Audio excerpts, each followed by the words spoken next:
cet exercice concernant les amplificateurs opérationnels. En abrégé, on dit AOP. Ça, c'est le premier d'une série d'une vingtaine d'exercices, d'applications. Là, on a très souvent, il y a beaucoup de gens qui disent qu'un amplificateur, un AOP, désormais je dis AOP plutôt que amplificateur. Il y a beaucoup de gens qui disent qu'un AOP ne fonctionne que s'il y a un boucle, un chemin de retour. Par exemple, ici,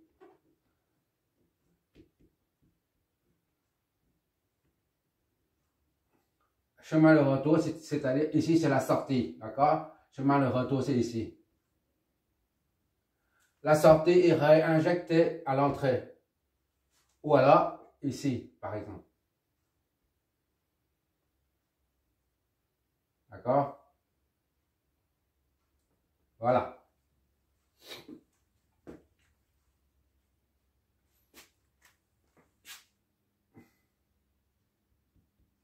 Voilà, ça c'est un chemin de retour. Idem, ici c'est un chemin de retour. Certains disent que s'il n'y a pas de chemin de retour, un ampli-op ne fonctionne pas correctement à cause du coefficient d'amplification A qui est très grand, ce qui crée une saturation à la sortie. D'accord? Et là, on va faire on va traiter cet exercice sans le chemin de retour pour voir ce que ça donne en fait. D'accord? Pour voir si ça marche sans chemin de retour, avec chemin de retour. Ici c'est sans, ici avec. On va bien voir si c'est vrai ce qu'on dit ou pas. Et si c'est vrai, c'est pourquoi c'est vrai. Si c'est faux, pourquoi c'est faux. D'accord?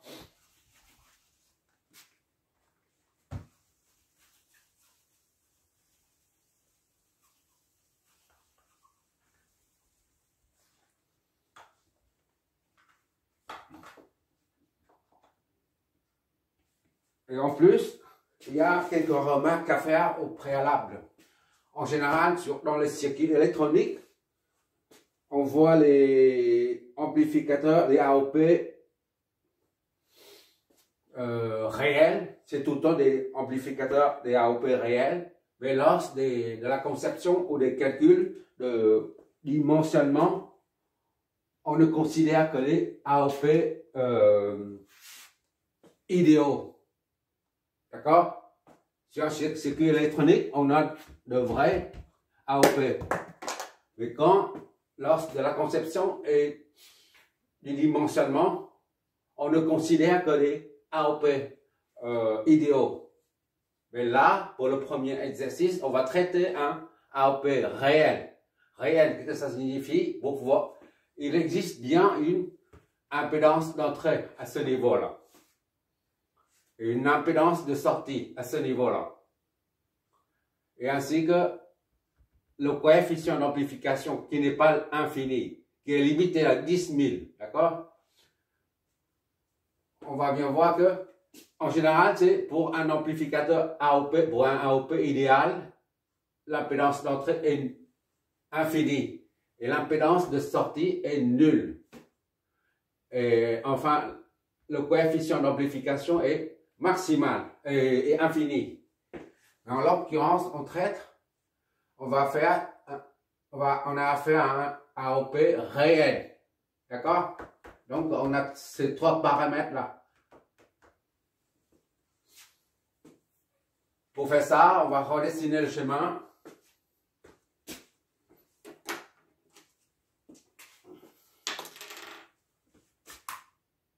On fait figurer.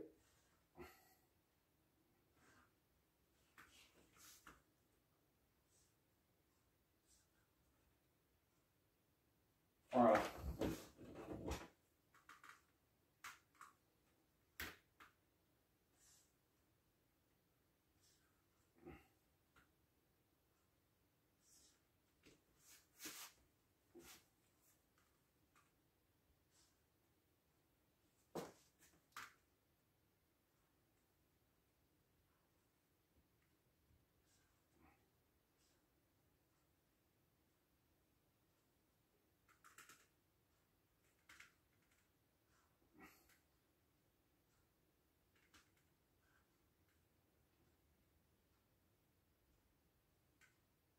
Ça, c'est la structure interne. Ce que je suis en train de dessiner là.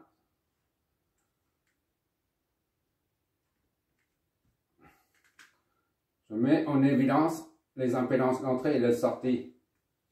Simplement.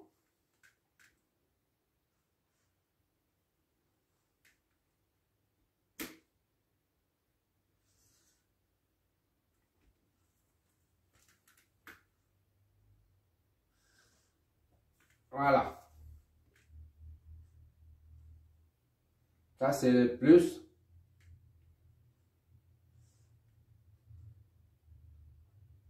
Ah, c'est le moins. L'entrée plus, l'entrée moins. Ici, c'est plus. Ici, c'est moins. D'accord? Ça, c'est Z. On dit Z in. Et Z out. L'impédance d'entrée, 1 mégaohm et impédance sortie. Et ça, c'est la source de tension. Voilà. Et ça représente RS. Ici, c'est RL. Ah, c'est le point commun, ou la masse. Là, c'est la sortie, VA. Voilà. Ça, je reproduis ici, simplement. Et je mets en évidence l'impédance d'entrée et l'impédance sortie. D'accord? Et ça, c'est la tension. V. On dit VTH, par exemple. Où V est égal à A fois V plus moins V moins. Ici, c'est V plus. On appelle ça V plus. Ici, c'est V moins. Puisque le plus se trouve en haut, on met V plus, le potentiel à ce niveau-là. Et le potentiel moins, V moins, c'est à ce niveau. Là, c'est ici. Là, c'est là. D'accord? Qu'est-ce qui reste? Les alimentations, on ne les met pas. D'accord? On n'étudie pas l'alimentation. On étudie, on cherche la valeur de la tension de sortie.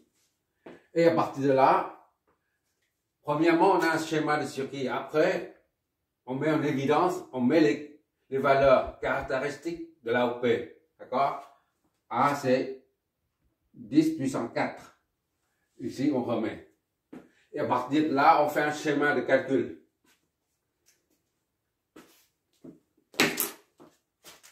Ça, c'est VA.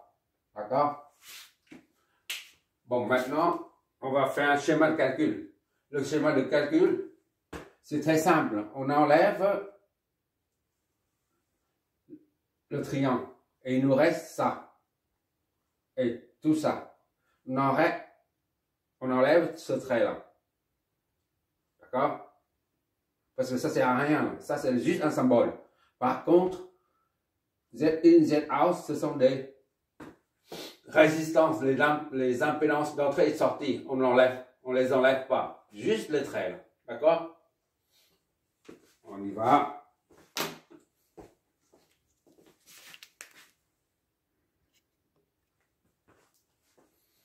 Alors, je viens d'enlever ces trois traits là pour ne garder que ce qui est à l'intérieur là, les composantes. Là, on remet la source de tension, la résistance, puis l'impédance d'entrée, puis la source de tension dépendante, puis l'impédance sortie, ainsi que la résistance de charge RL. D'accord? Juste ça à enlever, c'est tout. Et j'ai numéroté les points d'intersection, les bornes 1, 2, 3, 4, 5. Voilà. Et comme d'habitude, pour étudier ce schéma, ce circuit, on doit flécher le courant. On fait une supposition. Premièrement, on suppose qu'il y a un courant qui sort ici. I. Déjà, il faut V plus, on met ici, c'est V plus. L'entrée, V plus, c'est ici. D'accord? Ici, c'est V plus. Et V moins, c'est ici. C'est au niveau 3. V moins. D'accord? Et quoi d'autre? Voilà, c'est bon. Maintenant, on va supposer un sens de circulation du courant. On suppose un courant I sort ici. Le courant I sort ici. Et il va se dirige vers le pôle plus. On va mettre I plus, si tu préfères, d'accord? I ou I plus, c'est pareil. I plus. Et il y a un courant au niveau de la sortie moins. Donc on met I moins. D'accord? I moins. Dans ce sens ou dans ce sens, peu importe, d'accord? Mais vu l'impédance, il y a une seule impédance là, il y a un seul schéma, donc I plus c'est égal, circule comme ça, va sortir. Dans le même sens que I moins. Et il faut un autre courant. C'est I qui sort ici là. Voilà. Et enfin, il descend ici. Le circuit n'est pas bouclé ici, donc il ne peut pas aller vers là. Le courant I va descendre. On appelle ça I out. D'accord? I out, il va là. Et enfin, I out.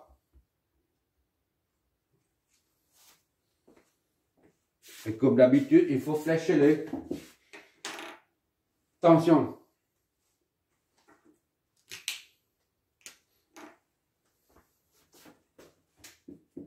Ça, c'est VS.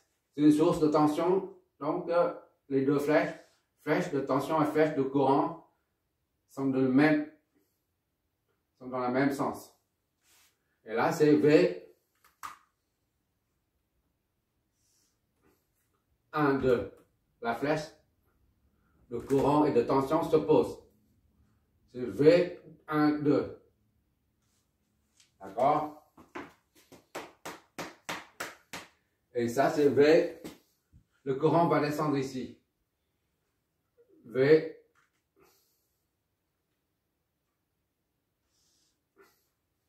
Les deux flèches s'opposent. V, 2, 1. 2, 3. 2, 3. Ici, c'est VA.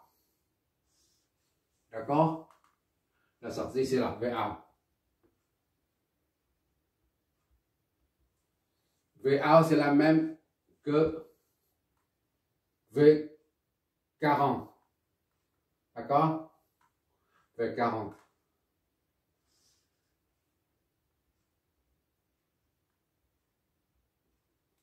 Quatre, 0. Ici, c'est V 5, 4. Enfin, ici, c'est dans le même sens. Courant et tension. VTH, on appelle VTH, est égal à le coefficient d'amplification multiplié par la différence V plus moins V moins.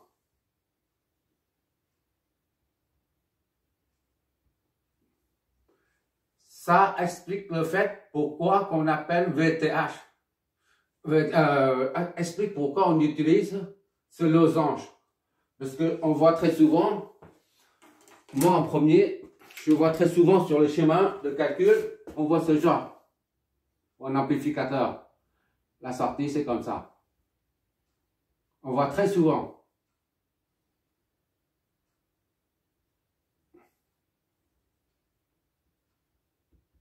D'accord?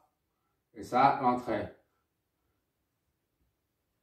On voit très souvent ce symbole, indépendante. D'accord? On voit très souvent ça. Or, et on voit aussi ça, à côté, on voit VA fois V est égal à A fois V plus moins V moins. Or, ça représente une source de tension indépendante. Or, on voit ici que ça dépend de la tension d'entrée V plus et V moins qu'on n'a pas encore appliqué. Si on applique V plus et V moins, ça va changer là. Donc, V dépend carrément de V plus et V moins.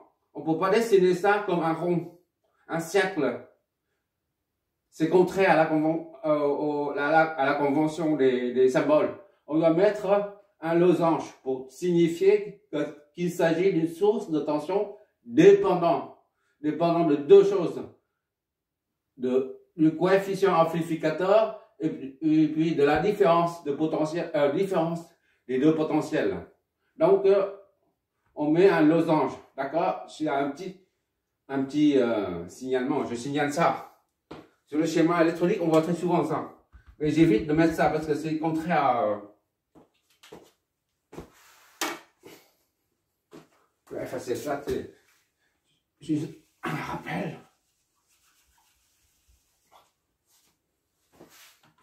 Voilà, maintenant, il faut calculer tout ça. Et on déduit VA pour voir si VA sera saturé, comme on a dit tout à l'heure. Pour voir VA sera instable ou stable. D'accord?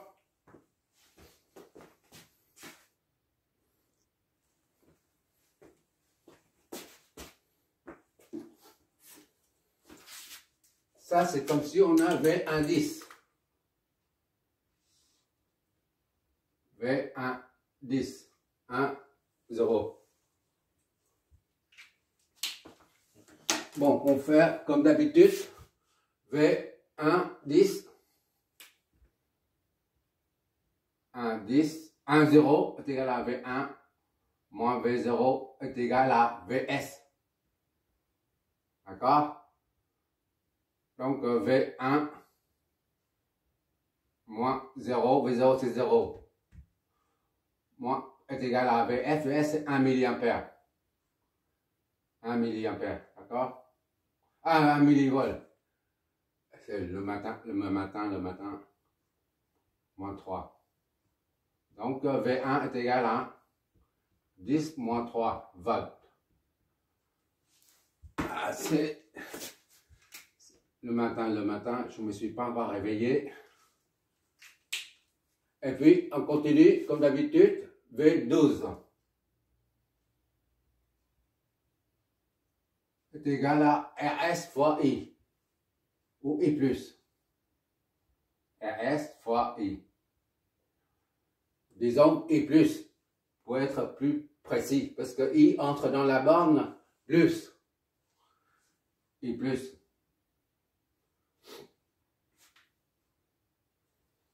V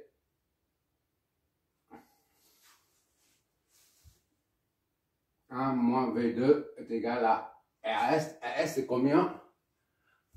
1000 fois I plus.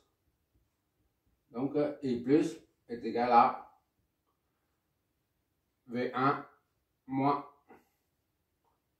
V2 sur 10 puissance 3 est égal à V1 10 moins V2 sur 10 puissance 3. D'accord?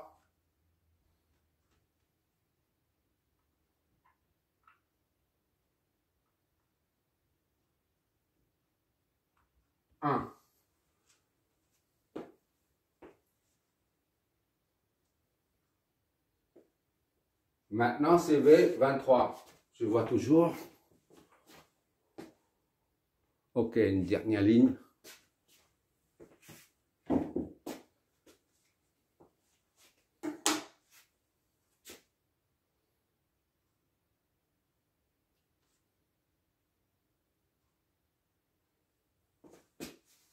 Moins 3.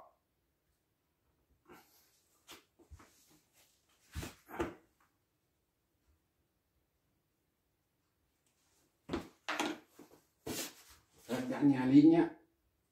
V23. V2 moins V3, on décompose en potentiel, est égal à Z1 fois I plus.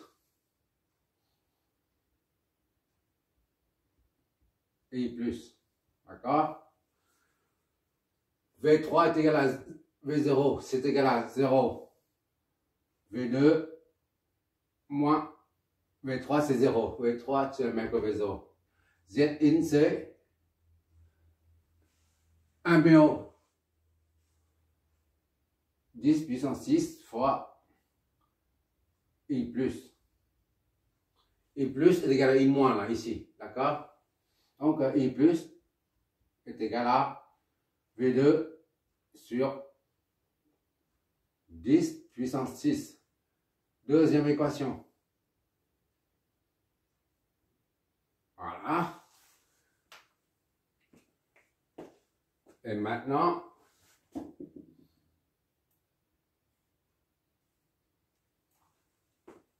on va égaliser les deux. D'accord? Je vais faire toujours, j'espère. Ok. On va égaliser les deux. 1 et 2.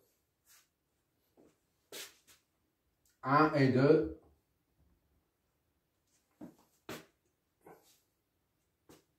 I plus est égal à I plus. D'accord? Donc c'est 10 moins 3 moins V2 sur 10 puissance 3 est égal à V2 sur 10 puissance 6. Ça donne 10 moins 3 V2 sur ça moins V2 sur 10 puissance 6 est égal à 0. Voilà. Qu'est-ce que ça nous donne? 1000, ça fait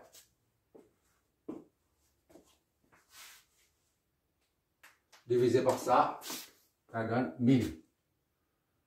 1000 fois moins V2 c'est égal à 0. Ça, 1000 fois ça donne 1. Moins 1000 fois V2 moins V2 est égal à 0. V2 est égal à 1. V2 est égal à 1 sur